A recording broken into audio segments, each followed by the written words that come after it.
अइले शिवजी रात में, दुल्हा बन के अइले शिवजी रात में। भइल तमाशा भोला जी के बारात में।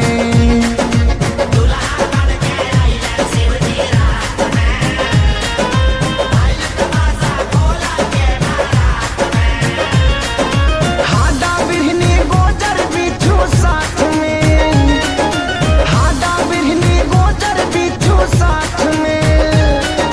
चले भूतवा मूड़ी लेके हाथ में, चुरैन चिरई दबले दिया रात में। भइल तमाशा भोला जी के बारात में।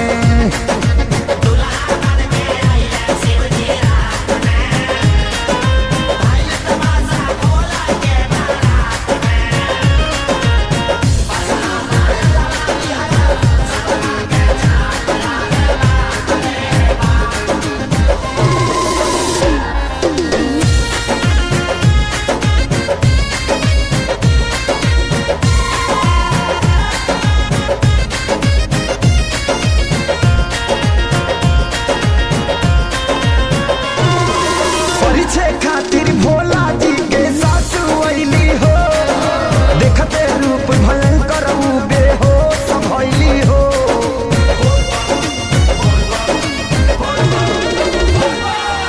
घर में लगवा देख नौनिया भइल पागल हो, फेंक के थरिया वहां से लुगा झाड़ के भागल हो।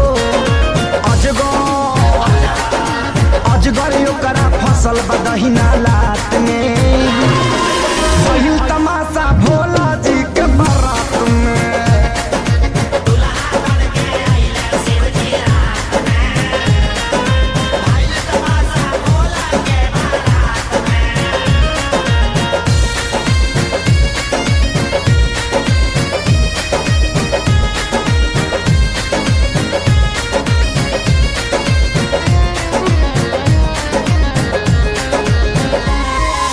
देखी घरतियन के मिजाज जब काड़ा भइले हो, हाथ जोड़ के शिव के ससुर खाड़ा भइले हो।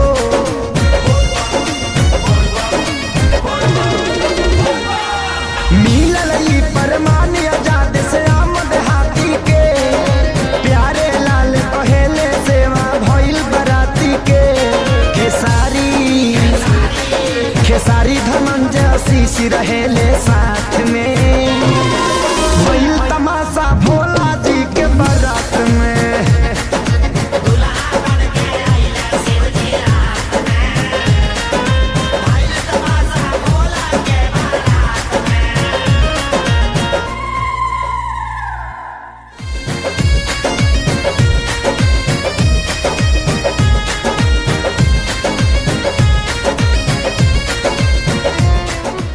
Click on the bell icon to get regular updates from Venus.